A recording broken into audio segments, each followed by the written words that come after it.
let's create a little lemma, I'll call it lemma 4, which we'll need later.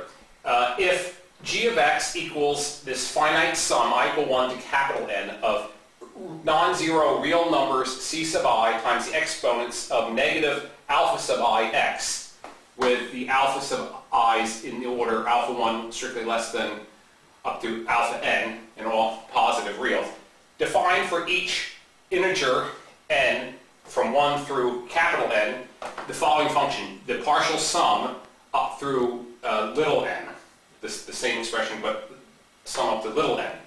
If the n plus 1th coefficient is positive, then there exists an x sub plus, such that for all x strictly bigger than x sub plus, g of x is strictly bigger than gn of x. And if this reverse inequality, reverse the inequality here on Cn plus 1, then we reverse the inequality here on the g of x and the gn of x. So the proof, this expression g of x minus gn, the partial sum, the nth partial sum of x, all times the exponent of alpha n plus 1 times x equals c sub n plus 1 times 1 plus the sort of the remainder, I equal, the sum from I equal little n plus 2 up to big N of ci over cn plus 1 times the exponent of negative alpha sub I minus alpha n plus 1 times x.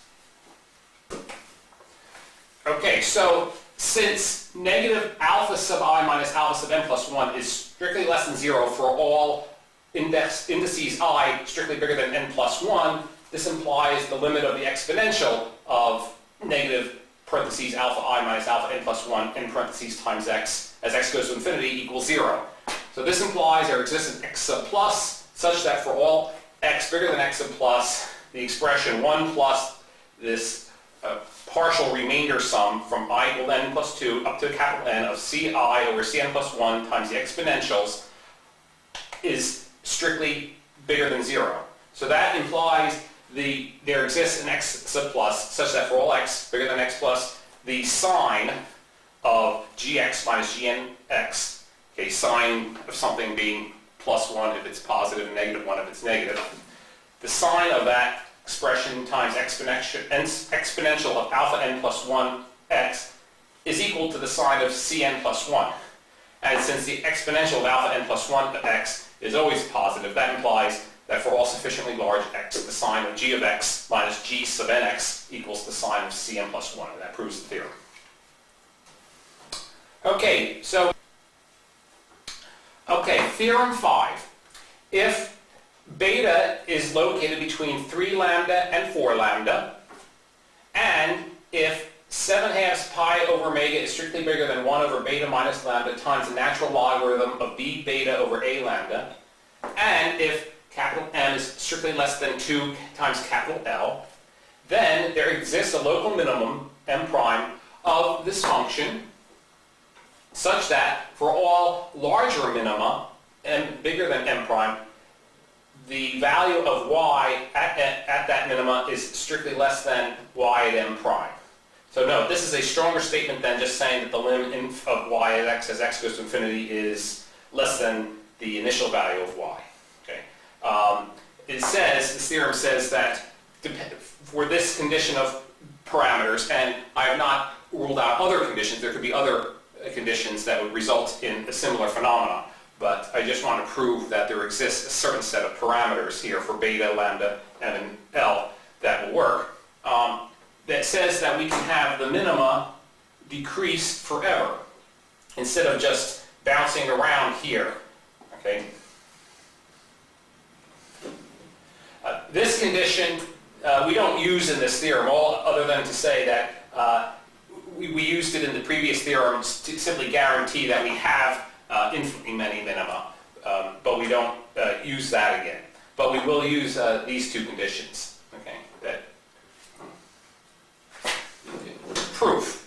The inequalities beta being strictly bigger than 3 lambda implies beta is strictly bigger than lambda, and this inequality here satisfy the conditions of theorem 3. So that implies there exists infinitely many minima, m, I should put m sub k here, which lie in I call the fourth quadrant. Really, omega m lies in the fourth quadrant if you view omega m as an angle, as an argument of the sine and cosine functions. Okay, so define little s to be sine of omega m, and define little c to be the cosine of omega m.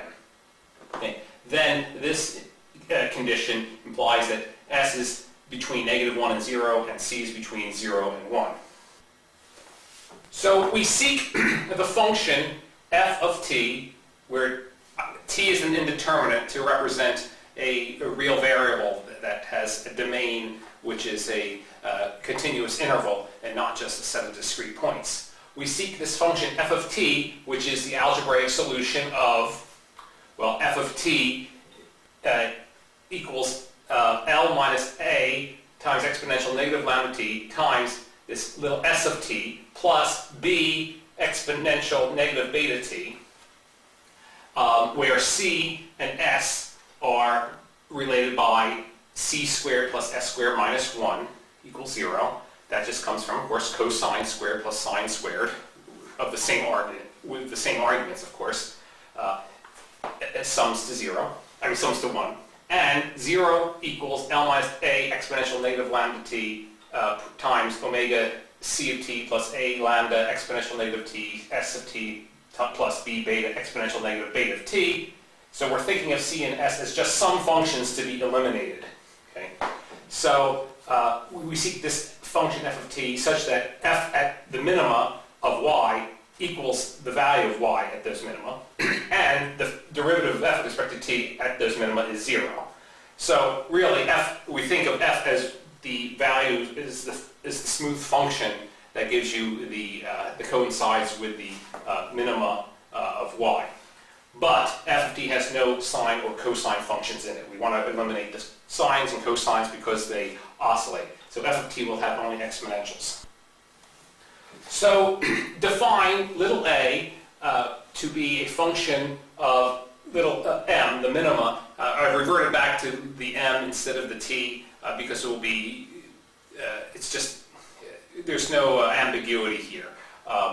It will be clear from context that we can just simply let the discrete values be the arguments. Okay, so let a of m be L minus a exponential negative lambda m, all that times omega, and little b is a lambda exponential negative lambda m, and little d is b beta exponential negative beta times m.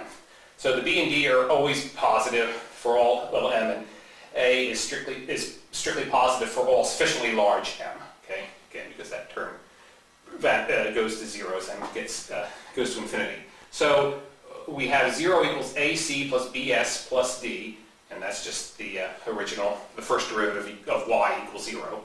That's where that comes from. And c squared plus s squared equals 1. Okay? So the preferred way to eliminate any variables in a problem is resultants, but that's overkill here. We do it by hand. You get this quadratic, a squared plus b squared as the lead coefficient times s squared, plus b ds plus d squared minus a squared. The discriminant is, of course,